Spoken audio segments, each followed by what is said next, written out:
नमस्कार, nation one में आपका स्वागत है। मैं हूं नीरज त्यागी। बढ़ते हैं खबरों की ओर। उत्तराखंड के मुख्यमंत्री त्रिवेंद्र सिंह रावत सोमवार को पिथौरागढ़ दौरे पर रहे।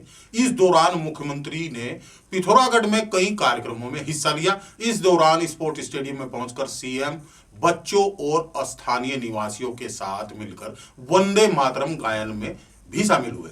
आपको बता दें कि इस कार्यक्रम में हजारों स्कूली बच्चों ने भाग लिया। वहीं सीएम ने मीडिया से बात करते हुए कहा कि राज्य सरकार समाज के विभिन्न वर्गों से जाकर के बजट पर उनके सुझाव ले रही है और इसी कड़ी में सीएम ने कहा कि पिथौरागढ़ की महिलाओं से बात करके आने वाले बजट पर उनकी अपेक्षा भी जानने का प्रयास किया जाएगा ताकि जनता के हितों को ध्यान में रखते हुए एक अच्छा बजट पेश किया जा सके। राज्य सरकार इस समय समाज के विविध वर्गों के बीच में जाकर के उनसे सुझाव ले रही है कि आपका बजट कैसा होना चाहिए, क्योंकि उनकी वोटों से ही सरकार बनती है और इसलिए उनकी राय बजट में समावेश करने का सरकार का मकसद है। उस निमित्त आज पिथौरागढ़ में हम महिला जो किसान हैं या जो अपना स्वयं सहायता समूह के माध्यम से विविध माध्यमों से अपना काम कर रही हैं, उनसे आज यहाँ पर उसी श्रृंखला में आज उनसे बातचीत हुई है। पिथौरागढ़ से अवसार बख्श की रिपोर्ट। उत्तर प्रदेश के सुल्तानपुर में आम आदमी पार्टी के कार्यकर्ताओं ने शहर के प्रमुख मार्गों पर जाकर भीख मांगी। स्थानीय लोगों से भीख मांग रहे आप कार्यकर्ता पंजाब नेशनल बैंक में हुए अरबों के घोटाले को लेकर विरोध प्रदर्शन कर रहे थे। साथ ही आप कार्यकर्ताओं ने बीजेपी सरकार और मोदी सरकार पर जमकर हमला बोलते हुए कहा, न खाऊंगा और न खाने दूंगा का नारा देने वाले मोदी जी के लोग ही देश को लूट रहे हैं। ऐसे में पीएम मोदी ने अभी तक देश के इतने बड़े घोटाले में कोई प्रतिक्रिया क्यों नहीं दी। आप कार्यकर्ताओं ने मोदी और जेटली से इस मामले पर जवाबदेही की मांग करते हुए सभी दोषियों को जेल भेजने की मांग की।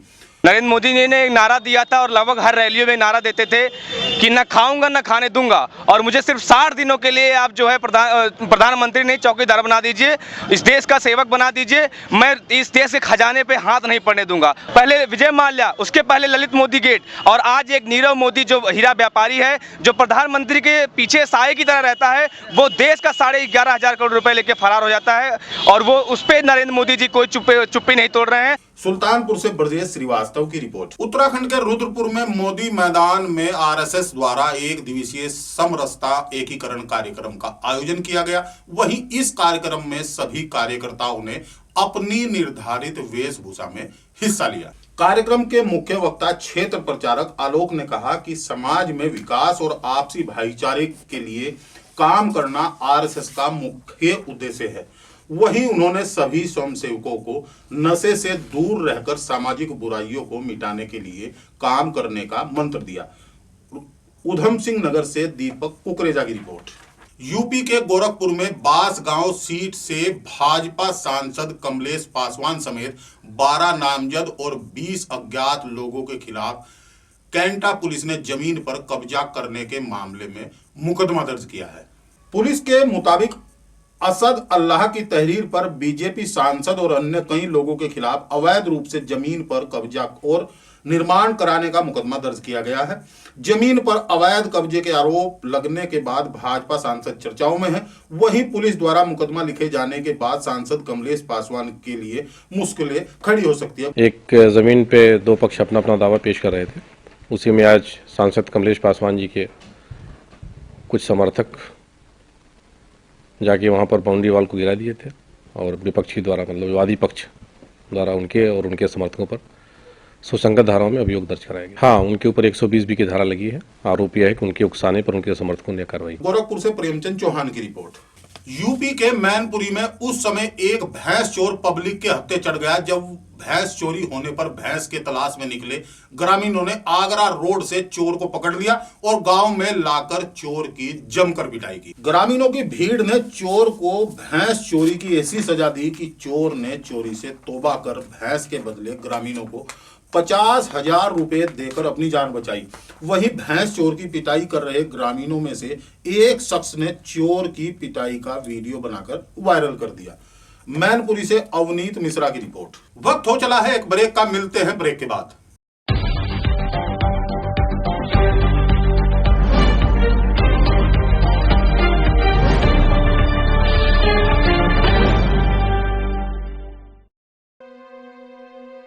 सुबह की शुरुआत,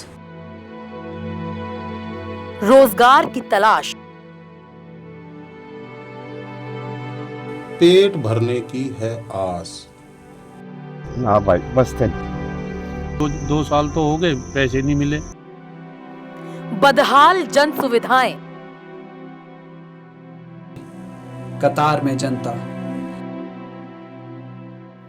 पनपता रोष,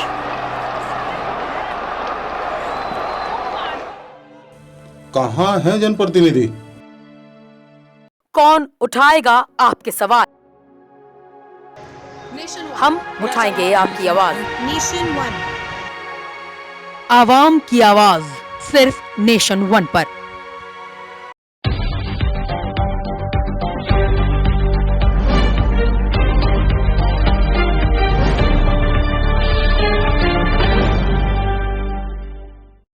ब्रेक के बाद एक बार फिर आपका स्वागत है। उत्तर प्रदेश के चंदौली में एक बार फिर ठगी का मामला सामने आया है, जब गहनों की सफाई के नाम पर ठगों ने परिवार के लाखों के गहनों पर अपना हाथ साफ कर दिया। घटना को अंजाम देते ही ये गैंग फरार हो गए। इस घटना से परिवार की महिला सदमे में आ गई, जिसके बाद उसे निजी अस्पताल में भर्ती कराया गया। फिलहाल पुलिस को मामले की सूचना दे दी गई है। महिला जो आई है ये अचेतावस्था में लाई गई थी, इसके साथ कुछ ठगी की घटना हुई है घर पे, और अभी उसका फिलहाल तो सब कुछ ठीक लग रहा है। ब्लड प्रेशर भी ठीक है, पल्स भी ठीक है, पेशेंट धीरे धीरे होश में भी आ रही है। संभावित ऐसा लग रहा है कि कोई खतरा नहीं होना चाहिए। चंदौली से अजय राय की रिपोर्ट। उत्तर प्रदेश के शाहजहानपुर में 3 दिन पहले हुए कक्षा 9 के छात्र के हत्या के मामले में पुलिस ने खुलासा कर दिया है।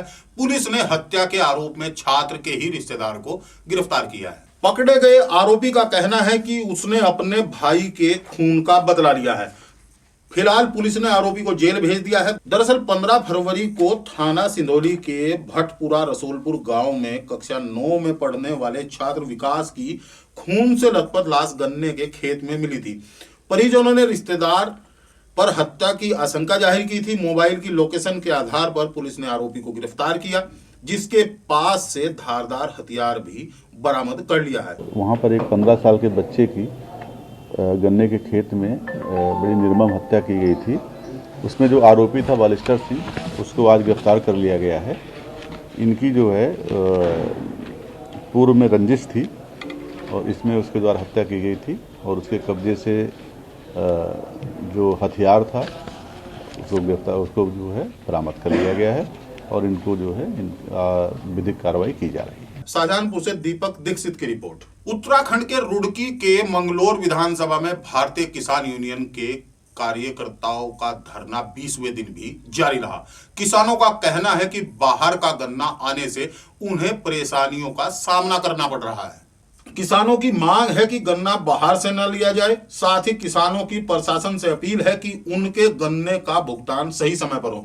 बहरहाल मौके पर पहुंची रुड़की की एसडीएम ने गन्ना किसानों को विश्वास दिलाया कि उनकी सभी मांगों पर विचार अवश्य किया जाएगा। बाहरी गन्ने पर रोक लगाई जा, हमारा गन्ना पूर्ति किया जा। क्या करेंगे? अगर बाहरी गन्ने पर रोक नहीं लगती तो हम बिल्कुल रोड जाम कर देंगे। बाहर का गन्ना कतई नहीं मिल में जाने देंगे। छोटा एसडीएम आया था, अगले दिन मैडम आई थी, लेकिन कोई खास वो नहीं, उन्हें कोई रुचि नहीं, वे मिल की ही वो करते हैं जो भी जितनी भी बात करते हैं। उन्होंने आश्वासन दिया था 18 तारीख तक टैग लगाने का कार्य मिल पूरा कर लेगा, और 19 तारीख में देखेंगे कि बिना टैग के कितनी ट्रॉली। ये बात किसने कही थी आपको? एसडीएम ने। मंगलोर से डालचंद्र की रिपोर्ट। उत्तराखंड के बागेश्वर जिले में प्रधानमंत्री रोजगार सृजन कार्यक्रम का आयोजन किया गया। उद्योग विभाग के सभागार में जिलाधिकारी ने स्वरोजगार शुरू करने वाले युवाओं से बात की। वहीं जिलाधिकारी ने बताया कि स्वरोजगार करने वाले युवाओं को केंद्र सरकार की प्रधानमंत्री रोजगार सृजन कार्यक्रम के तहत 35% अनुदान पर ऋण आवंटित किए जाएंगे, और इन युवाओं की कार्य प्रणाली पर पूरी नजर रखी जाएगी। अभी उद्योग विभाग और खादी ग्राम उद्योग विभाग के अंतर्गत जो प्रधानमंत्री रोजगार सृजन कार्यक्रम के तहत आज हम लोगों ने साक्षात्कार के लिए बुलाया हुआ है, जिसमें हमारे पूरे डिस्ट्रिक्ट से 45 लोगों ने आवेदन किया है, और इसमें बहुत अच्छे अच्छे प्रोजेक्ट लोगों ने सबमिट किए हैं। बागेश्वर से हरीश नागरकोटी की रिपोर्ट। झारखंड के गिरिडीह में राजधनवार हाई स्कूल मैदान में झारखंड विकास मोर्चा की ओर से गिरिडीह जिला और कोडरमा लोकसभा क्षेत्र का कार्यक्रम सम्मेलन आयोजित किया गया। इस दौरान जगह जगह से कार्यकर्ता अपने समर्थकों के साथ ढोल नगाड़ों के साथ नारेबाजी करते हुए सभा स्थल तक पहुंचे और कार्यक्रम में शिरकत की। अतिथि के रूप में जेवीएम सुप्रीमो बाबूलाल मराडी, प्रदेश प्रभारी रमेश शाही समेत अन्य कई वरिष्ठ नेता मौजूद रहे। कार्यक्रम में तमाम नेताओं ने भाजपा सरकार पर जमकर निशाना साधा। गिरिडीह से दिनेश कुमार की रिपोर्ट। मेरे साथ इतना ही। देखते रहिए नेशन वन। नमस्कार।